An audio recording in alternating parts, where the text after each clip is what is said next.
मी निलेश सांबरे यांचं शिवसेनेमध्ये मनापासून स्वागत करतो. त्याने जाहीर प्रवेश केला.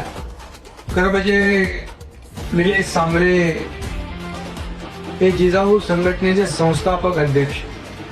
एक कार्यकर्ता कसा असावा, एक आदर्श कार्यकर्ता, एक आदर्श समाजसेवक कसा असावा, त्याचं ज्वलंत उदाहरण निलेश सांबरे यांचं आहे.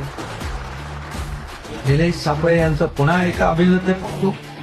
त्यांना खूप खूप शुभेच्छा देतो आणि खऱ्या अर्थाने त्यांना शिवसेनेची एक मोठी जबाबदारी या ठिकाणी देतो. ते आजपासून शिवसेनेचे उपनेते म्हणून काम